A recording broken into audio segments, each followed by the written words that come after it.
And so today's theme, and Barbara, thank you so much for reading them.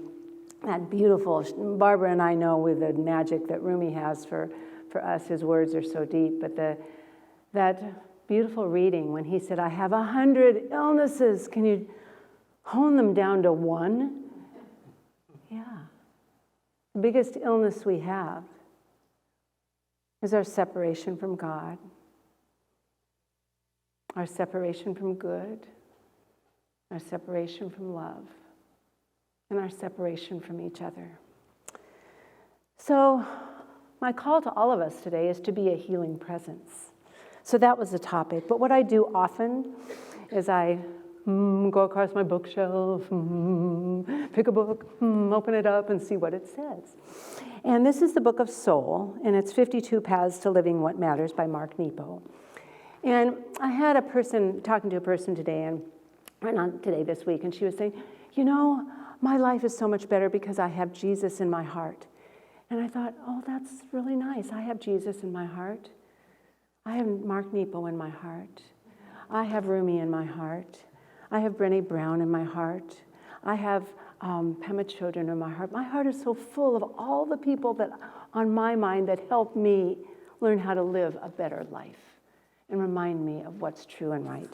So I opened the book to this page and said, if you have anything, Mark, to help me with the healing presence, I'd like to hear it. And so here it is. I thought this was perfect. He said, with deep insight, Albert Einstein talked about the fact of our oneness and the illusion of our separation. A human being is part of the whole, called by us universe. A human being is a part limited in time and space.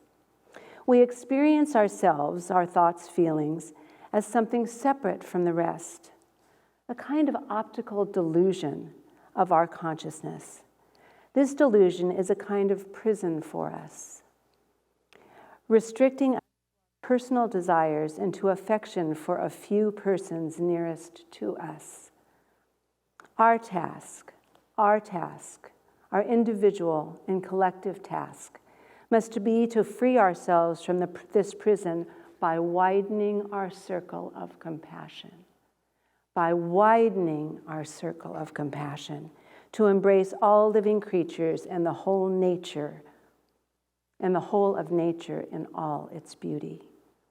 Nobody is able to achieve this completely, but the striving for such achievement is, in itself, part of our liberation and foundation for inner security. Nepo goes on to say, the great physicist encourages us to widen our circle of care as a practice, as a spiritual discipline. The healing presence I'm talking today is a spiritual discipline. We all have the healing presence within us. We all have the power to heal ourselves and our consciousness, healing our beliefs and our mental reactions to life. We have that power to heal, and we have the power to be a healing presence for others. He said, when we're stalled and bruised, we can re-engage this work by restoring trust. Trust, big word, trust in the invisible, where it all starts. Trust in what's good and right and true and beautiful and possible, all the potential that's always there for us. Renewing our trust, not just on a daily basis. It could be moment by moment, because we cannot live a life without choice. Every moment we have a chance to choose where we put our consciousness, where we put our minds, where we put our thoughts. And he says, by reaffirming that the soul wants to join the world. We want to be a part of each other's lives. We want to. There's something deep inside of us that knows that's how we're supposed to live. We can enter the widening circle in which all things are connected. The personal self is restored as a threshold to the universe. So that really answered my question of being a healing presence, because I thought, what happens when we widen our circle? Our heart opens, doesn't it? We have to when we widen the circle, we have to stretch ourselves. And anything that stretches us, which is the good, the beautiful, the glorious sunshine, a rainbow, whatever it is, love, or if it stretches us because it breaks us apart, whatever, it brings us to a greater awareness of something more. So today I really want to talk about this hair that's on my nose. It was really bothering me, but I think it's gone. Anyway, I want to talk about being a healing presence in the world. Because as Rob, you said, be yourself. Everyone else is taken. We're all a unique, individualized expression, a creative expression of a healing presence. We all do that healing in a unique and different way. But healing comes from the same root word as whole, W-H-O-L-E, wholeness. So healing doesn't mean a single narrow little path. It means opening to the all of life. It's meaning that we can be vulnerable.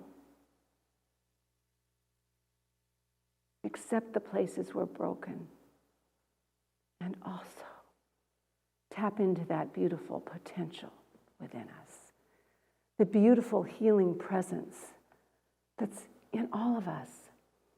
Ernest Holmes, in one of his books, asks a question to everyone. He says, if you were told that a beautiful diamond ring lay at the bottom of a big trunk and it was covered with rubbish and trash, and if you could get to it, it would be yours, would you do it? Would you do it? I mean, please, it's a beautiful diamond ring. We all want that. And it's ours if we'll uncover the rubbish that's been put on top of it. That diamond ring belongs to all of us. It's that light, that goodness, that potential, that spark of spirit that resides within us. And we cover it up with limited thinking, negativity, fear, not enoughness, guilt, shame, resentment. Do I need to go on? It doesn't matter how we get rid of that. And when you're getting the rubbish out of the trunk, you can get rid of it in any way you want. I mean, please tidy it up, put it in another trash can or something. We don't want it all over the world. But anyway, we can get it out. But we have to do the work. That's why I say being a healing presence is a spiritual discipline. Being a healing presence, if I were going to define it, is about setting our mind consciously on being fully present in the moment with whoever we're with compassion and love in our heart. Recognizing that everyone has that spark of divinity, that piece of wholeness and beauty in them. As practitioners and ministers, we have a job which I think we're all practitioners and ministers in our own way, but we all have a job that we should all be doing. And that's belief. We need to believe that every single person has the ability to heal, that has that spark of goodness in them. When people are doubting themselves and don't believe in their own goodness and their own possibility, and they've hit that place where we all have, when we doubt who we are and if we can ever make it through all this, if someone believes in us, it can give us the power to keep on keeping on and move closer and closer and closer to the awakened moment. Just as Mark Nepo says, or it was Albert Einstein that Mark Nepo repeated, he said we can't all have that full capacity to know our oneness. We can't because we forget. We live in a world where fear and separation are quite prevalent. So we need to work at it and own it. How do we know if we're being the fullness to full capacity of the healing presence we can be? Well, we're way more than flesh and bones and nerves and all of that. We are energy. We're energetic beings, and we have a mental atmosphere that holds. Now, I need you to listen to these words. There are 5 words. The general tendency of our thinking. Because we know thoughts are vibration, they're energy, they're power. Our thoughts are bigger than just our body. Our feelings are bigger. They create an atmosphere around us. And if you walk in a room and something feels really good and you really like somebody automatically, just instantly, you love them. Oh my God, and if you've never met them before, what do you think? You can feel their energy. It's a goodness, it's welcoming. It invites us to come and be part of the joy, part of the goodness. So we've got to really, be in tune with what is it? Where is my mental atmosphere, the atmosphere around me right now? And we have to do our daily work to lift it up. And this is why I read one of these, and one's from Ernest Holmes. This is what he says, a realization, just thinking about the presence of God. You think about it, same thing, your circle widens. The realization of the presence of God is the most powerful healing presence known to man. The most powerful healing presence known to humans is recognizing that presence. Widening our circle. I said that word and I just felt myself open up with the breath of Spirit. We open up to something more. Something else that caught my eye, I don't know where I got it. It says, when we praise the richness and fullness of God, when we take time on a daily basis to be thankful for the life we've been given, however it looks in the moment, be thankful for that. And the richness we have in the present moment of friendship, of love, of whatever goodness we can call on in that moment, our mental atmosphere is filled in a new way. Filled in a new way. If you've noticed, we don't always get what we want. We believe in the power of prayer, but there's a God time and our time. A fellow went to the top of a hill because he wanted a conversation with Spirit. Well, we don't have to go to the top of the hill to do that, but anyway, it's a good visual. So he went to the top of the hill, and he said, God, what does 1,000,000 years mean to you? How long is that? And he said, 1 minute. God said, 1 minute. And he said, oh. And the man said, God, how much is $1,000,000 to you? And God said, a penny. And the man said, oh, God, can I have a penny? And God said, sure, in a minute. So that's our time and God's time. We have to be patient and know that we have a divine partnership. A partnership with something that is omnipotent, omniscient, and omnipresent. The allness of God. We are co-creators.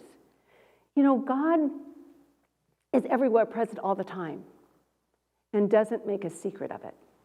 Meister Eckhart said, suppose someone in hiding stirs and they show their whereabouts there. They reveal themselves where they are because they stirred. He said God does the same. God doesn't make a secret of its availability, its essence, its goodness. It's everywhere. God gives itself away, but we have to keep looking. We have to keep looking and listening to find the sacred. Meister Eckhart also said, the mystics say, Meister Eckhart was a mystic, we should be consciously courting the divine presence always, which means we're constantly looking for the presence of Spirit everywhere we are, especially for this healing presence, to look for it in each other.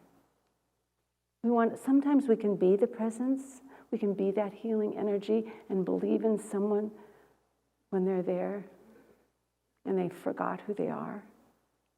And other times, we need a healing presence for ourselves. We had a wonderful meeting of our practitioners yesterday. Reverend Janet, thank you for that beautiful ritual. And we did a ritual that, my goodness, I wished everyone was there. We just wrote down the God qualities we saw in each other. We took time with some music and then some quiet time to really think of the God qualities we saw in each person.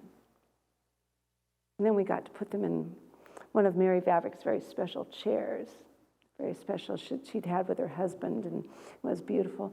And we got to share with that person all the God qualities. We didn't just think about them, we knew. It's that believing in someone. And it was so empowering and so beautiful. A time to share and remember that even when things get tough and the rubbish covers up those qualities that we can forget about, doesn't mean they're gone, we forget about them. When we cover up those qualities, but they're still there. Just close your eyes for a moment before we go into our prayer wall for this week, for this month. And just take a breath to open your heart and widen your circle. Start with compassion for yourself. When you open your heart and stretch your arms. As Rumi says, I fill myself with love, and everything unlike love evaporates and disappears. I want you in this moment to remember the beauty and perfection that resides within you, that's unique and special to you, that's unlike anything else, a combination that not anyone else has, that you bring something special to this world. And any of the rubbish by limiting thoughts, by feeling there's not enough, any of those we put on top of this, we have the power to transform, remove, to let evaporate into something so we can open into a greater expression of who we are. So right before we create our prayer wall, I want you to think, what piece of rubbish, what piece of untruth, limited thinking, frustration, resentment, anxiety, guilt, shame, whatever it is, fear, is holding you back right now, and you're ready to let go of, and to be held by one of our ministers and practitioners that know the truth and believe in the goodness that you are. And when you come up to our prayer wall, know that when you ask for I release fear, I release resentment, we don't need to go into the story, but it's just an energy that we want let go of, transformed, transmuted, that we're not just doing this for ourselves. We're doing this for the greater good of this beautiful universe, this beautiful planet, this beautiful tribe of humans in which we live. We're doing it for everyone and all of us. So hold that right now. And know I release. And I'm going to invite our ministers, our practitioners to form a wall here of prayer. And as we know together, we have a grand mission here, that God needs us to shine its light. And I know for each and every one of us that we have the opening, the availability, and the support to be that light of love, the light of spirit, the light of goodness. We widen the circle.